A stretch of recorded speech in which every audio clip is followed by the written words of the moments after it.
ಸಾಯಿರಾಮ್. ಸಮರ್ಥ ಸದ್ಗುರು ಸಾಯಿನಾಥ್ ಮಹಾರಾಜ್ಗೆ ಜೈ. ನಮ್ಮ ಸಾಯಿ ಕುಟುಂಬದ ಎಲ್ಲ ಸಾಯಿ ಭಕ್ತರಿಗೆ ನಮಸ್ಕಾರ.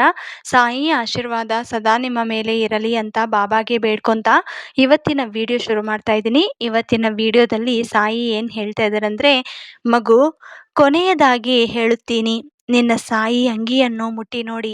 ರಾಜಯೋಗ ನಿನ್ನ ಮುಂದೆಯೇ ಇದೆ. ಈ ಶುಭ ಸುದ್ದಿಯನ್ನು ಮಿಸ್ ಮಾಡಬೇಡ ಅಂತ ಸಾಯಿ ಗುರುವಾರ ದಿನ ಎಲ್ಲರಿಗೂ ಸಾಯಿ ಒಂದು ಒಳ್ಳೆಯ ಸಂದೇಶವನ್ನು ತಂದಿದ್ದಾರೆ. ಈ ಗುರುವಾರ ದಿನ ಎಲ್ಲರೂ ಸಾಯಿನ ಇಷ್ಟಪಡೋರು ತಪ್ಪದೆ ಸಾಯಿ ಧರಿಸಿರುವಂತ ಅಂಗಿಯನ್ನು ಮುಟ್ಟಿ ನೋಡಿ. ಇದು ಶಿರಡಿಯಲ್ಲಿ ಸಾಯಿ ನಿವಾಸನೆ ಮಾಡೋವಾಗ ಹಾಕೊಂಡಿರುವಂತ ಅಂಗಿ. ಅದು ತಪ್ಪದೆ ಎಲ್ಲರೂ ಕೂಡ ಒಮ್ಮೆ ಮುಟ್ಟಿ ನೋಡಿ. ನೀವು ಶಿರಡಿಗೆ ಹೋದ್ರೆ ಈ ಅಂಗಿ ನಿಮಗೆ ಮ್ಯೂಸಿಯಂ ಅಲ್ಲಿ ಕಾಣಿಸುತ್ತೆ. ನೀವು ಎಲ್ಲರೂ ನೋಡಿರ್ತೀರಾ. ಯಾಕಂದ್ರೆ ತಾಯಿ ಆಶೀರ್ವಾದ ನಂತರ ಎಲ್ಲರೂ ಕೂಡ ಈ ಮ್ಯೂಸಿಯಂನ ವಿಸಿಟ್ ಮಾಡ್ತಾರೆ. ಅಲ್ಲೇ ಪಕ್ಕದಲ್ಲೇ ಇರುತ್ತೆ. ಮಗು, ನಿನ್ನ ಸಾಯಿ ಅಂಗಿಯನ್ನು ಮುಟ್ಟುವ ಮೊದಲು ಒಂದು ಕ್ಷಣ ನಿಲ್ಲು. ನೀನು ಕಳೆದ ಕೆಲವು ದಿನಗಳಿಂದ ಯಾರಿಗೂ ಹೇಳಲಾಗದ ನೋವನ್ನು ಮನಸ್ಸಿನಲ್ಲೇ ಹೊತ್ತುಕೊಂಡಿದ್ದೀಯಾ. ಹೊರಗೆ ಎಲ್ಲರ ಮುಂದೆ ನಗುತ್ತಿದ್ದೀಯಾ. ಆದರೆ ರಾತ್ರಿ ಒಂಟಿಯಾಗಿದ್ದಾಗ ಕಣ್ಣಲ್ಲಿ ನೀರು ಬರ್ತಾ ಇದೆ. ನನ್ನ ಪ್ರಾರ್ಥನೆಗಳನ್ನು ಬಾಬಾ ಕೇಳುತ್ತಿಲ್ಲವೇ ಎಂದು ನೀನು ಯೋಚಿಸುತ್ತಿದ್ದೀಯಾ. ಇಲ್ಲ ಮಗು, ನಾನು ನಿನ್ನ ಪ್ರತಿಯೊಂದು ಕಣ್ಣೀರನ್ನು ನೋಡಿದ್ದೇನೆ. ನೀನು ಬಿದ್ದಾಗಲೂ ನಾನಿದ್ದೆ. ನೀನು ಒಂಟಿಯಾಗಿ ಅತ್ತಾಗಲೂ ನಾನು ನಿನ್ನ ಪಕ್ಕದಲ್ಲೇ ಇದ್ದೆ. ಆದರೆ ನಾನು ತಡ ಮಾಡುತ್ತಿರುವಂತೆ ಕಾಣುವುದು ನಿನ್ನನ್ನು ಶಿಕ್ಷಿಸಲು ಅಲ್ಲ, ನಿನ್ನ ಜೀವನಕ್ಕೆ ಶಾಶ್ವತವಾದ ಸಂತೋಷವನ್ನು ಕೊಡಲು. ಮಗು, ಒಂದು ಬೀಜವನ್ನು ನೆಟ್ಟ ತಕ್ಷಣ ಫಲ ಸಿಗೋದಿಲ್ಲ. ಅದು ಮೊದಲು ಮಣ್ಣಿನೊಳಗೆ ಮೌನವಾಗಿ ಬೆಳೆಯುತ್ತದೆ, ಆದರೆ ನಂತರವೇ ಮರವಾಗುತ್ತದೆ. ಅದೇ ರೀತಿ ನಿನ್ನ ಜೀವನದಲ್ಲೂ ನಾನು ಈಗ ಕಾಣದ ರೀತಿಯಲ್ಲಿ ಕೆಲಸ ಮಾಡುತ್ತಿದ್ದೇನೆ. ಇಂದು ನಿನಗೆ ಮುಚ್ಚಿದ ಬಾಗಿಲು ನಾಳೆ ನಿನ್ನನ್ನು ಇನ್ನೂ ದೊಡ್ಡ ಆಶೀರ್ವಾದದ ಕಡೆಗೆ ಕರೆದೊಯ್ಯುತ್ತದೆ. ಆದ್ದರಿಂದ ನಿರಾಶೆಯಾಗಬೇಡ. ನಿನ್ನ ನಂಬಿಕೆಯನ್ನು ಬಿಡಬೇಡ. ನಿನ್ನ ಕಣ್ಣೀರಿನ ಕೊನೆಯ ಹನಿ ಬೀಳುವ ಮೊದಲು ನನ್ನ ಕೃಪೆ ನಿನ್ನ ಬಾಗಿಲನ್ನು ತಟ್ಟುತ್ತದೆ.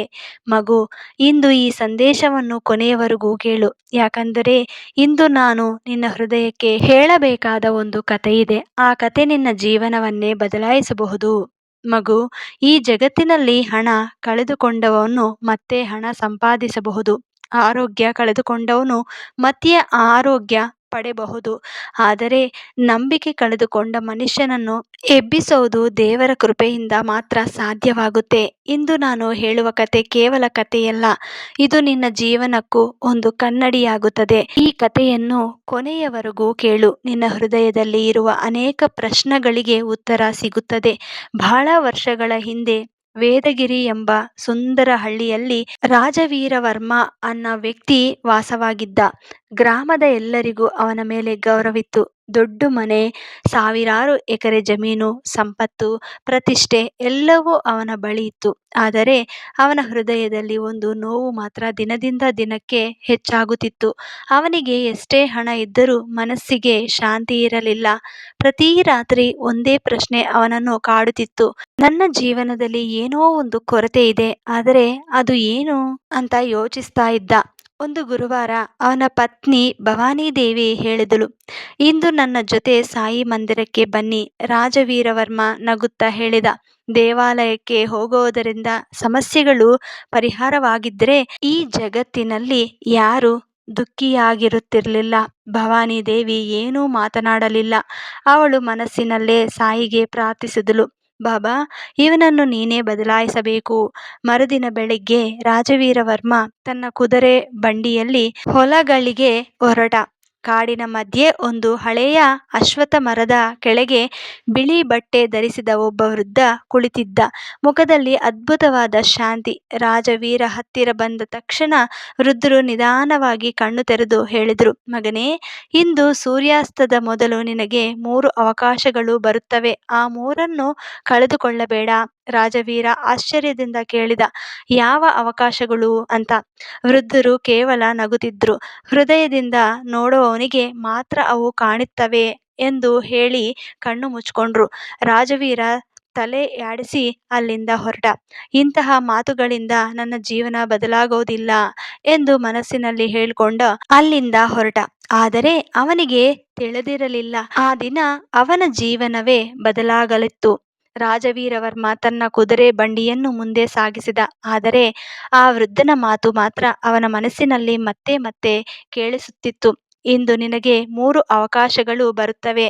ಅವಕಾಶ ಅಂದ್ರೆ ಏನು ಎಂದು ಅವನು ತನ್ನೊಳಗೆ ಯೋಚಿಸಿದ. ಸ್ವಲ್ಪ ದೂರ ಹೋದ ನಂತರ ಒಬ್ಬ ವಯಸ್ಸಾದ ರೈತ ರಸ್ತೆಯ ಬದಿಯಲ್ಲಿ ನಿಂತಿದ್ದ. ಅವನ ಎತ್ತಿನ ಗಾಡಿ ಕೆಸರಿನಲ್ಲಿ ಸಿಲುಕಿಕೊಂಡಿತ್ತು. ರಾಜವೀರನನ್ನು ನೋಡಿ ಕೈ ಮುಗಿದು ಹೇಳಿದ, ಅಯ್ಯ, ಒಂದು ಕ್ಷಣ ಸಹಾಯ ಮಾಡಿ, ಗಾಡಿಯನ್ನು ಹೊರತೆಗೆದರೆ ಸಾಕು. ರಾಜವೀರನ ಬಳಿ ಸಮಯವೂ ಇತ್ತು, ಬಲವೂ ಇತ್ತು, ಆದರೆ ಮನಸ್ಸು ಇರಲಿಲ್ಲ. ನನ್ನ ಬಳಿ ಇಷ್ಟು ಕೆಲಸ ಇದೆ, ಎಲ್ಲರಿಗೂ ಸಹಾಯ ಮಾಡುತ್ತಾ ಹೋದರೆ ನನ್ನ ಕೆಲಸ ಯಾರು ಮಾಡುತ್ತಾರೆ ಎಂದು ಹೇಳಿ ಅಲ್ಲಿಂದ ಹೊರಟುಬಿಟ್ಟ. ಆ ವೃದ್ಧ ರೈತ ಅವನನ್ನು ನೋಡುತ್ತಲೇ ಉಳಿದ. ಮಧ್ಯಾಹ್ನ ರಾಜವೀರ ತನ್ನ ತೋಟಕ್ಕೆ ತಲುಪಿದ. ಅಲ್ಲಿ ಕೆಲಸ ಮಾಡುತ್ತಿದ್ದ ಒಬ್ಬ ಯುವಕ ಅಳುತ್ತಾ ಕುಳಿತಿದ್ದ. ಏನಾಯಿತು ಎಂದು ಕೇಳಿದ. ಅಯ್ಯ, ನನ್ನ ತಾಯಿಗೆ ತೀವ್ರ ಅನಾರೋಗ್ಯ. ಇಂದು ಮಾತ್ರ ಸ್ವಲ್ಪ ಮುಂಗಡ ಹಣ ಕೊಟ್ಟರೆ ಆಸ್ಪತ್ರೆ ತೆಗೆದುಕೊಂಡು ಹೋಗುತ್ತೇನೆ. ರಾಜವೀರನ ಬಳಿ ಹಣವಿತ್ತು. ಆದರೆ ಅವನು ಹೇಳಿದ, ಮೊದಲು ಕೆಲಸ ಮಾಡು, ನಂತರ ಹಣ ಕೇಳು. ಯುವಕನ ಕಣ್ಣಲ್ಲಿ ನೀರು ತುಂಬಿತು. ಅವನು ತಲೆ ತಗ್ಗಿಸಿ ಮೌನವಾಗಿ ನಿಂತ. ಸಂಜೆ ಸೂರ್ಯ ಅಸ್ತಮಿಸಲು ಇನ್ನು ಸ್ವಲ್ಪ ಸಮಯ. ರಾಜವೀರ ಮನೆಗೆ ಹಿಂದಿರುಗುತ್ತಿದ್ದ. ಅಷ್ಟರಲ್ಲಿ ಒಂದು ಚಿಕ್ಕ ಹುಡುಗಿ ರಸ್ತೆ ದಾಟುವಾಗ ಜಾರಿ ಬಿದ್ಲು. ಅವಳ ಕೈಯಲ್ಲಿದ್ದ ಎಲ್ಲಾ ಹೂವುಗಳು ಚೆಲ್ಬಿಡ್ತು. ಅವಳು ಭಯದಿಂದ ಅಳ್ತಾ ಇದ್ಲು. ರಾಜವೀರ ಕ್ಷಣಕಾಲ ಅವಳನ್ನು ನೋಡ್ದ. ಆದರೆ ಯಾರಾದರೂ ಬರುತ್ತಾರೆ ಎಂದುಕೊಂಡು ಮುಂದೆ ಹೊರಟ. ಮನೆ ತಲುಪಿದ ತಕ್ಷಣ ಭವಾನಿ ದೇವಿ ಅವನ ಮುಖ ನೋಡಿ ಕೇಳಿದ್ಲು, ಏನಾಯಿತು? ಯಾಕೆ ನಿಮ್ಮ ಮುಖದಲ್ಲಿ ನೆಮ್ಮದಿ ಕಾಣುತ್ತಿಲ್ಲ? ರಾಜವೀರ ನಿಧಾನವಾಗಿ ಬೆಳಿಗ್ಗೆ ನಡೆದ ಘಟನೆಯನ್ನು ಹೇಳ್ದ. ಆ ವೃದ್ಧನು ಮಾತನ್ನು ಹೇಳಿದ. ಎಲ್ಲವನ್ನೂ ಕೇಳಿದ ಭವಾನಿ ದೇವಿ ಮೌನವಾಗಿ ಸಾಯಿಬಾಬಾರ ಚಿತ್ರದ ಕಡೆ ನೋಡಿದಳು.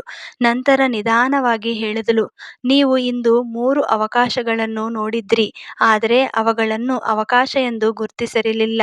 ರಾಜವೀರ ಬಿಚ್ಚಿಬಿದ್ದ. ಏನು ಹೇಳುತ್ತಿದ್ದೀಯಾ? ಭವಾನಿ ದೇವಿ ಉತ್ತರಿಸಿದಳು. ಸಹಾಯ ಕೇಳಿದ ವೃದ್ಧ, ಅಳುತ್ತಿದ್ದ ಯುವಕ, ನೆಲಕ್ಕೆ ಬಿದ್ದ ಹುಡುಗಿ, ಇವರಿಗೆ ಸಹಾಯ ಮಾಡೋದು ನಿಮ್ಮ ಅದೃಷ್ಟದ ಬಾಗಿಲಾಗಿರಬಹುದಿತ್ತು. ಆ ಮಾತು ಕೇಳುತ್ತಿದ್ದಂತೆ ರಾಜವೀರನ ಹೃದಯ ಜೋರಾಗಿ ಬಡಿದುಕೊಂಡಿತು. ಅದೇ ಸಮಯದಲ್ಲಿ ಮನೆಯ ಹೊರಗಿನಿಂದ ಯಾರೋ ನಿಧಾನವಾಗಿ ಕರೆದರು, ರಾಜವೀರ, 4ನೇ ಅವಕಾಶಕ್ಕೆ ಸಿದ್ಧನಾ? ರಾಜವೀರ ತಕ್ಷಣ ಬಾಗಿಲಿನ ಕಡೆ ಓಡಿದ. ಆದರೆ ಹೊರಗೆ ಯಾರೂ ಇರಲಿಲ್ಲ. ಗಾಳಿ ಮಾತ್ರ ನಿಧಾನವಾಗಿ ಬೀಸುತ್ತಿತ್ತು. ಮನೆಯ ಮುಂದೆ ಒಂದು ಚಿಕ್ಕ ಊದಿ ಪ್ಯಾಕೆಟ್ ಇತ್ತು. ಅದರ ಮೇಲೆ ಒಂದು ಸಾಲು ಮಾತ್ರ ಬರೆಯಲಾಗಿತ್ತು, ದೇವರು ಅವಕಾಶವನ್ನು 2 ಬಾರಿ ಕೊಡಬಹುದು, ಆದರೆ ಒಂದೇ ಹೃದಯವನ್ನು 2 ಬಾರಿ ಪರೀಕ್ಷಿಸೋದಿಲ್ಲ. ಆ ಮಾತು ಓದಿದ ರಾಜವೀರನ ದೇಹ ನಡುಗಿತು. ಇದು ಆ ವೃದ್ಧರ ಬರಹವೇ. ಅವನು ತಕ್ಷಣ ಹೊರಟ. ಮರುದಿನ ಬೆಳಗ್ಗೆ ಸೂರ್ಯೋದಯಕ್ಕೆ ಮುಂಚೆಯೇ ರಾಜವೀರವರ್ಮ ಆ ಅಶ್ವತ್ಥ ಮರದ ಬಳಿ ತಲುಪಿದ. ಆದರೆ ಅಲ್ಲಿ ಆ ವೃದ್ಧರು ಇರಲಿಲ್ಲ. ಬದಲಾಗಿ ಒಬ್ಬ ವೃದ್ಧ ಸಾಧು ಧ್ಯಾನದಲ್ಲಿ ಕುಳಿತಿದ್ರು. ರಾಜವೀರ ಕೈ ಮುಗಿದು ಕೇಳಿದ, ಸ್ವಾಮಿ, ನಿನ್ನೆ ಇಲ್ಲಿ ಒಬ್ಬ ವೃದ್ಧ ಕುಳಿತಿದ್ರು, ಅವರು ಎಲ್ಲಿದ್ದಾರೆ? ಸಾಧು ಕಣ್ಣು ತೆರೆದು ನಗುತ್ತಾ ಹೇಳಿದ್ರು, ನೀನು ಅವರನ್ನು ನೋಡಲು ಬಂದೆಯಾ, ಅಥವಾ ನಿನ್ನನ್ನು ನೀನೇ ನೋಡಲು ಬಂದೆಯಾ? ರಾಜವೀರನಿಗೆ ಉತ್ತರವೇ ಸಿಗಲಿಲ್ಲ. ಸಾಧು ನಿಧಾನವಾಗಿ ಹೇಳಿದ್ರು, ನಿನ್ನೆ ಸಹಾಯ ಕೇಳಿದ ರೈತ ಗೊತ್ತೇ? ಹೌದು. ರಾತ್ರಿ ಪೂರ್ತಿ ಮಳೆಯಲ್ಲಿ ಅವನು ಎತ್ತು ಕೆಸರಿನಲ್ಲೇ ಸಿಲುಕಿತ್ತು. ಹಣ ಕೇಳಿದ ಯುವಕ, ತಾಯಿಯನ್ನು ಆಸ್ಪತ್ರೆಗೆ ಕರೆದೊಯ್ಯಲು ಆಗಿದೆ. ಇಡೀ ರಾತ್ರಿ ಅವಳ ಕೈ ಹಿಡಿದು ಅಳುತ್ತಿದ್ದ. ಹೂವು ಚಿಲ್ಲದ ಹುಡುಗಿ, ಅವಳು ದೇವಾಲಯಕ್ಕೆ ಹೂವು ತೆಗೆದುಕೊಂಡು ಹೋಗುತ್ತಿದ್ಲು. ಭಯದಿಂದ ಅಳುತ್ತಾ ಮನೆಗೆ ಹಿಂದಿರುಗಿದಳು. ರಾಜವೀರನ ಕಣ್ಣಲ್ಲಿ ನೀರು ತುಂಬಿತು. ಸ್ವಾಮಿ, ನಾನು ದೊಡ್ಡ ತಪ್ಪು ಮಾಡಿಬಿಟ್ಟೆ. ಸಾಧು ಅವನ ಭುಜದ ಮೇಲೆ ಕೈ ಇಟ್ಟು ಹೇಳಿದ್ರು, ಮಗನೇ, ದೇವರು ನಿನ್ನಿಂದ ದೊಡ್ಡ ದಾನವನ್ನು ಕೇಳಲಿಲ್ಲ, ನಿನ್ನ ಹೃದಯದಲ್ಲಿದ್ದ ಕರುಣೆಯನ್ನು ಮಾತ್ರ ಕೇಳಿದ. ಸಂಪತ್ತು ಇರೋದೇ ದೊಡ್ಡತನವಲ್ಲ, ಕರುಣೆ ಇರೋದೇ ನಿಜವಾದ ಐಶ್ವರ್ಯ. ಆ ಮಾತುಗಳು ರಾಜವೀರನ ಹೃದಯವನ್ನು ಸಂಪೂರ್ಣವಾಗಿ ಬದಲಾಯಿಸಿದವು. ಆ ದಿನವೇ ರಾಜವೀರ ಮೊದಲು ಆ ರೈತನ ಮನೆಗೆ ಹೋದ. ಅವನ ಎತ್ತಿನ ಗಾಡಿಯನ್ನು ಸರಿಪಡಿಸಿ ಕೊಟ್ಟ. ನಂತರ ಆ ಯುವಕನ ತಾಯಿಯನ್ನು ತನ್ನ ಸ್ವಂತ ರಥದಲ್ಲಿ ಆಸ್ಪತ್ರೆಗೆ ಕರೆದೊಯ್ದು ಎಲ್ಲ ಖರ್ಚನ್ನು ತಾನೇ ಭರಿಸಿದ. ಆಮೇಲೆ ಆ ಚಿಕ್ಕ ಹುಡುಗಿಯ ಮನೆಗೆ ಹೋಗಿ ಹೊಸ ಹೂಗಳು ಬುಟ್ಟಿಯನ್ನು ಕೊಟ್ಟು ಹೇಳಿದ, ಮಗಳೇ, ದೇವರಿಗೆ ಅರ್ಪಿಸುವ ಹೂಗಳಿಗಿಂತ ನೀನು ನಿನ್ನ ನಗುವೆ ನನಗೆ ದೊಡ್ಡ ಪೂಜೆ. ಹುಡುಗಿ ನಕ್ಕಳು. ಆ ನಗುವನ್ನು ನೋಡಿದ ಕ್ಷಣ ರಾಜವೀರನ ಮನಸ್ಸಿನಲ್ಲಿ ವರ್ಣಿಸಲಾಗದ ಶಾಂತಿ ತುಂಬಿತು. ಅದೇ ಸಮಯದಲ್ಲಿ ದೂರದಲ್ಲಿದ್ದ ಸಾಯಿ ಮಂದಿರದ ಗಂಟೆಗಳು ಒಂದೇ ಸಮನೆ ಮೊಳಗಿದವು. ರಾಜವೀರ ಆಕಾಶದ ಕಡೆ ನೋಡ್ದ. ಅವನಿಗೆ ಒಂದು ಧ್ವನಿ ಕೇಳಿದಂತಾಯ್ತು. ಈಗ ನೀನು ನನ್ನನ್ನು ಹುಡುಕಬೇಕಾಗಿಲ್ಲ ಮಗನೇ, ನಾನು ನಿನ್ನ ಹೃದಯದಲ್ಲೇ ಇದ್ದೀನಿ ಅಂತ ಸಾಯಿ ಹೇಳಿದ್ರು. ರಾಜವೀರವರ್ಮನ ಜೀವನ ಸಂಪೂರ್ಣವಾಗಿ ಬದಲಾಗಿತ್ತು. ಈಗ ಅವನು ಪ್ರತಿದಿನ ಬೆಳಿಗ್ಗೆ ಎದ್ದ ಕೂಡಲೇ ಒಂದು ಮಾತು ಹೇಳುತ್ತಿದ್ದ, ಬಾಬಾ, ಇಂದು ನನ್ನ ಮೂಲಕ ಯಾರಿಗಾದರೂ ಒಳ್ಳೆಯದು ಆಗಲಿ. ಈ ಪ್ರಾರ್ಥನೆಯೇ ಅವನ ಬದುಕಿನ ದಾರಿಯಾಯಿತು. ಮಗು, ನೀನು ನನ್ನನ್ನು ಹುಡುಕುತ್ತಾ ಶಿರಡಿಗೆ ಬರಬೇಕೆಂದು ನಾನು ಹೇಳೋದಿಲ್ಲ. ಮೊದಲು ನಿನ್ನ ಮನೆಯಲ್ಲಿರುವ ಹಿರಿಯರನ್ನು ಗೌರವಿಸು. ಹಸಿದವನಿಗೆ ಒಂದು ಊಟ ಕೊಡು. ನೊಂದ ಮನಸ್ಸಿಗೆ ಒಂದು ಸಾಂತ್ವನದ ಮಾತು ಹೇಳು. ಅಳುತ್ತಿರುವವನಿಗೆ ಧೈರ್ಯ ಕೊಡು. ಅಲ್ಲೇ ನಾನು ಇದ್ದೇನೆ.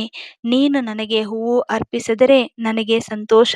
ಆದರೆ ಒಬ್ಬ ಮನುಷ್ಯನ ಬದುಕಿಗೆ ಆಶೆಯ ಹೂವನ್ನು ಅರ್ಪಿಸಿದರೆ ನನಗೆ ಇನ್ನೂ ಹೆಚ್ಚು ಸಂತೋಷ.